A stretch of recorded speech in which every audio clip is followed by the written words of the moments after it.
Doctor Mohammad Yunus হচ্ছেন আসলে সবচেয়ে বড় শক্তি। তিনি যদি একবার তার করুণা বঞ্চিত করেন এবং তিনি যদি এই তিন দলে ভয়ঙ্কর পরিকল্পনা নিয়ে মাঠে নামছে আওয়ামী লীগ। সীমান্ত পেরিয়ে ঢুকছে অস্ত্র, গোলাবারুদ, টার্গেট নভেম্বর ডিসেম্বর। এটি দৈনিক নয়া দিগন্তের একটি রিপোর্টের শিরোনাম। সরকারের উপর চাপ বেড়ে যাওয়ায় এখন সরকারের উপদেষ্টারা রাজনৈতিক দলগুলোর সঙ্গে আলোচনা করছেন। বিরুদ্ধে সবাই সেই সরকার নির্বাচন দেবে, এই প্রসঙ্গটা নিয়ে আপনাদের সামনে এই মুহূর্তে কথা বলতে চাই। সরকারের প্রিয় দর্শক, আপনাদেরকে স্বাগতম রাজনৈতিক কথা চ্যানেলে। আবারও হাজির হলাম নতুন একটি ভিডিও নিয়ে। আপনারা পুরো ভিডিওটি দেখবেন। ভিডিওটি দেখে যদি ভালো লাগে একটি শেয়ার, একটি লাইক এবং সাবস্ক্রাইব করতে ভুলবেন না। ধন্যবাদ। চলেন সবাই পুরো ভিডিওটি দেখে আসি। কিন্তু ডক্টর মোহাম্মদ ইউনূস হচ্ছেন আসলে সবচেয়ে বড় শক্তি। তিনি যদি একবার তার করুণা বঞ্চিত করেন এবং তিনি যদি এই তিন দলের যে ভাগাভাগির সরকার তিনি গঠন করেছেন আর তার উপদেষ্টা পরিষদ গঠন করেছেন বিদেশ থেকে উড়িয়ে এনে তার বিভিন্ন খাস লোকদেরকে দিয়ে, এই পুরো ব্যবস্থায় তিনি যদি যে কোনো একটা পরিকল্পনা নিয়ে মাঠে নামছে আওয়ামী লীগ। সীমান্ত পেরিয়ে ঢুকছে অস্ত্র, গোলাবারুদ, টার্গেট নভেম্বর ডিসেম্বর। এটি দৈনিক নয়া দিগন্তের একটি রিপোর্টের শিরোনাম। ভয় পাওয়ার মতো শিরোনাম। এই সংবাদটি গতকাল ছাপা হয়েছে। কিন্তু রিপোর্টটি যদি মনোযোগ দিয়ে পড়ি তাহলে বোঝা যাবে বিশেষ উদ্দেশ্যে রচনা করা হয়েছে এটি। জানতে ইচ্ছে করছে এর মাঝে সত্য কতটুকু। আওয়ামী লীগকে ভয় দেখানোর জন্যই কি এমন রিপোর্ট করা হয়েছে? আসলে তারা তো ভয়ের মধ্যেই আছে। ভয়কে জয় করেই মিছিল করছে, সোশ্যাল মিডিয়ায় অ্যাক্টিভ থাকছে, মাঝে মধ্যে গ্রেফতারও হচ্ছে। পুলিশের এক বড় কর্তা তো সেদিন বললেনই ইতিমধ্যে ৩,০০০-এর বেশি গ্রেফতার হয়েছে, যদিও প্রকৃত সংখ্যাটি অনেক অনেক বেশি বলে গণমাধ্যমে, সোশ্যাল মিডিয়ায় আমরা দেখতে পাই। এই গ্রেফতারের পরও বাস্তবতা হলো আওয়ামী লীগের মিছিল কিন্তু থামছে না, ফলে সরকারের ভয়ও দূর হচ্ছে না। এখন দেখছি পত্রিকার পাতায়ও ভয়ের রচনা ছাপা হতে শুরু করেছে। আমি বলবো সকলকে বুঝতে হবে এটি হচ্ছে আওয়ামী লীগ, দেশের প্রাচীনতম দল, তৃণমূল পর্যন্ত যারা বিস্তৃত, কোটি কোটি তার সমর্থক। এখন বিপাকে আছে, এটা সত্য।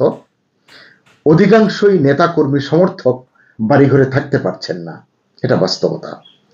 আসলে আওয়ামী লীগ সম্পর্কে যথাযথ ধারণা না থাকলে এমন রিপোর্ট লেখা অস্বাভাবিক নয়। যে রিপোর্টটি নিয়ে কথা বলছি, বিশেষ উদ্দেশ্য নিয়ে যে লেখা হয়েছে এই রিপোর্টটি, সেটা গুরুত্বপূর্ণ। সেটা কি? আওয়ামী লীগকে আরো বেকায়দায় ফেলা, আরো বেশি আওয়ামী লীগ নেতা কর্মী সমর্থকদের গ্রেফতার করানোর একটি প্রেক্ষাপট তৈরি করাই যেন এই রিপোর্টের উদ্দেশ্য বলে মনে হয়েছে। রিপোর্টে বলা হয়েছে ত্রয়োদশ জাতীয় নির্বাচন বানচাল করতে দেশে ভয়ঙ্কর নাশকতা ঘটতে পারে, এটি গোয়েন্দারা আশঙ্কা করছেন। তাদের জবানিতে, তাদের বরাতে এটি বলেছে এবং বলছে যে নাশকতার জন্য গুরুত্বপূর্ণ স্থাপনা, কেপিআই এলাকা, কি পয়েন্ট ইনস্টলেশন, গার্মেন্ট শিল্প, এমনকি আর্থিক প্রতিষ্ঠানগুলোকে টার্গেট করা হচ্ছে। বার্তাটা এরকমই। এই গোয়েন্দা সূত্র নাকি জানিয়েছে চট্টগ্রাম ইপিজেড এবং শাহজালাল বিমানবন্দরের কার্গো ভিলেজে অতি সম্প্রতি যে অগ্নিকাণ্ড হলো, সেই অগ্নিকাণ্ডের ঘটনায় নাশকতার আঁচ পাওয়া গেছে।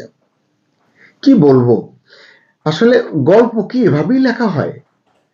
এতে বলা হয়েছে নভেম্বর ডিসেম্বরে, মানে এই রিপোর্টে বলছে যে এবছরের নভেম্বরে ডিসেম্বরে ব্যাপক নাশকতা সহ বিভিন্ন ধরনের অস্থিতিশীল পরিস্থিতির মুখে পড়বে বাংলাদেশ। এসব নাকি আওয়ামী লীগের পরিকল্পনা। এর পাশাপাশি দেশি বিদেশি চক্রান্ত চলছে বলে জানিয়েছে গোয়েন্দা সূত্র। আসলে সোশ্যাল মিডিয়ায় এর চেয়েও ভয়াবহ রকমের প্রোপাগান্ডা কিন্তু আমরা দেখতে পাই। কোনটাকে বিশ্বাস করব, কোনটা করব না, সেটাই হচ্ছে কঠিন প্রশ্ন। তা আমার প্রশ্ন যাচ্ছে, যে গোয়েন্দা সূত্র দিয়ে রিপোর্টটি বলা হয়েছে, আমি একটু জানতে চাই আসলে এটা কেমন গোয়েন্দা সূত্র, কোন গোয়েন্দা সংস্থা আসলে এটি? দেশে তো অনেকগুলো গোয়েন্দা সংস্থা আছে, তারা আওয়ামী লীগের নাম জানে। আওয়ামী লীগ সরকারের উপর চাপ বেড়ে যাওয়ায় এখন সরকারের উপদেষ্টারা রাজনৈতিক দলগুলোর সঙ্গে আলোচনা করছেন, সমঝোতার চেষ্টা করছেন, দুই পক্ষের সঙ্গে আলাদা আলাদাভাবে বৈঠক শুরু করেছেন।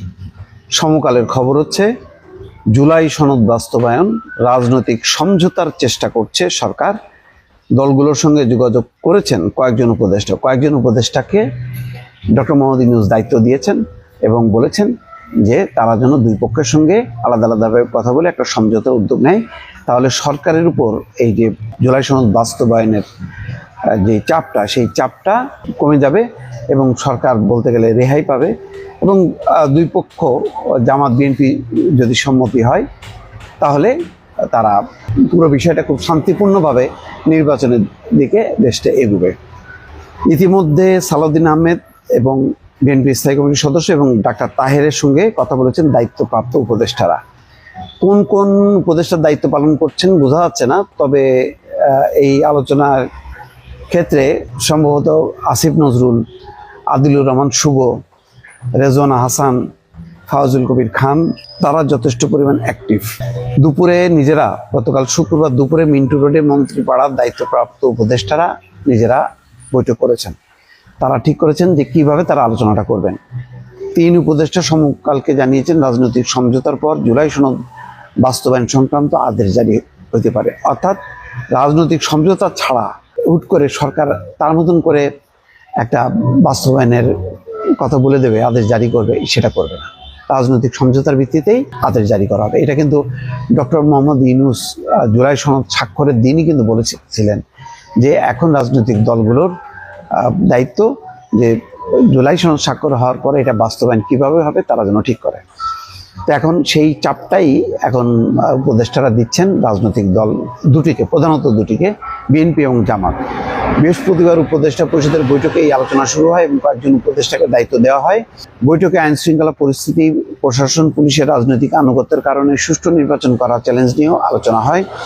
বৈঠক সূত্র বলছে জুলাই সনদ বাস্তবায়ন বাধ্যতামূলক না করে আগামী সংসদের সংবিধান সংস্কার পরিষদের জন্য সংবিধান স্বয়ংক্রিয়ভাবে কার্যকর না করে আগামী সংসদের সংবিধান সংস্কার পরিষদের জন্য তার নির্দেশনামূলক রাখার পরামর্শ দিয়েছেন অধিকাংশ উপদেষ্টা। অর্থাৎ একেবারে বাধ্যতামূলক এটা তো আসলে কার্যকর হবে না, সুতরাং এটা নির্দেশনামূলক করা যে একটা সংবিধান সংস্কার কমিটি সেটা বাস্তবায়ন করবে। তারা সংসদ নির্বাচন এবং সাজ্জাদ কাদিরের প্রীতি নিন, শুভেচ্ছা নিন। এই মুহূর্তে আপনাদের সামনে কথা বলতে এসে সরকারের বিরুদ্ধে সবাই সেই সরকার নির্বাচন দেবে, এই প্রসঙ্গটা নিয়ে আপনাদের সামনে এই মুহূর্তে কথা বলতে চাই। আর সরকারের বিরুদ্ধে সবাই বলতে আমি এটি বোঝাতে চাইছি যে বর্তমান বিদ্যমান যে রাজনৈতিক দলগুলো আছে, ছোট বড় সব রাজনৈতিক দলগুলো সরকারের বিরুদ্ধে চলে গেছে। এর প্রধানতম কারণ জুলাই জাতীয় সনদে অনৈক্য এবং আগামী জাতীয় সংসদ নির্বাচন নিয়ে শঙ্কা থেকে বাংলাদেশের প্রচলিত রাজনৈতিক দলগুলো সবাই সরকারের বিরুদ্ধাচরণ করছে। গত বছর জুলাই আন্দোলনের পর আওয়ামী লীগ ছাড়া প্রায় সব রাজনৈতিক দল ডক্টর মোহাম্মদ ইউনূসের অন্তর্বর্তী সরকারের প্রতি পূর্ণ সমর্থন ব্যক্ত করেছিল। সরকারের সব কর্মকাণ্ডের প্রতি অকুণ্ঠ সমর্থন জানিয়েছিল। সংস্কার কমিশন গঠন এবং ঐক্যমত্য কমিশনের কার্যক্রমকেও সর্বাত্মক সহযোগিতা করেছিল দলগুলো। রাজনৈতিক দলগুলোর প্রত্যাশা ছিল বর্তমান সরকার বিচার, সংস্কার ও নির্বাচন সুষ্ঠুভাবে সম্পন্ন করে সসম্মানে বিদায় নেবে। কিন্তু 15 মাসের মাথায় প্রায় সব রাজনৈতিক দল সরকারের বিরুদ্ধে প্রতারণার অভিযোগ এনেছে। ঐকমত্য কমিশনের রিপোর্ট বাস্তবায়নের সুপারিশ নিয়ে এ অভিযোগ এনেছে দলগুলো। এ অবস্থায় সরকার প্রতিশ্রুত জাতীয় সংসদ নির্বাচন নিয়ে সংশয় দেখা দিয়েছে। সব মিলিয়ে দেশের রাজনৈতিক অবস্থা এখন প্রায় ঘোলাটে। প্রায় সব দল এখন সরকারের বিরুদ্ধে প্রকাশ্যে অবস্থান নিয়েছে। তারা সরকারের বিরুদ্ধে প্রতিশ্রুতি ভঙ্গের অভিযোগ এনেছে। আবার কারো কারো অন্দরমহলে কান পাতলে শোনা যাচ্ছে যে কেউ কেউ এই সরকারের বিরুদ্ধে আন্দোলনেরও প্রস্তুতি নিচ্ছেন। এই যখন অবস্থা যে জুলাই সনদ আসলে এটা ভেস্তে গেছে, সনদ বলতে আসলে কিছু নেই, এটা নিয়ে একটা প্রতারণা এবং প্রতারণাটা রাজনৈতিক দলগুলোর মধ্যে প্রতিষ্ঠিত হয়েছে। এই প্রতারণার জায়গা থেকে জুলাই সনদ আসলে বাস্তবায়ন করা অত্যন্ত কঠিন ব্যাপার যা বাস্তবায়ন করতে পারবে না। দ্বিতীয় প্রশ্ন হচ্ছে যে আসন্ন ফেব্রুয়ারি মাসে সরকার নির্বাচনের একটা ডেডলাইন ঘোষণা করেছে ফেব্রুয়ারির প্রথমার্ধে। আদৌ কি সেই নির্বাচনটা হবে? নির্বাচন হবে কি না আমরা একটা সূচকে মনে হয় খুব স্পষ্ট হয়ে যেতে পারি।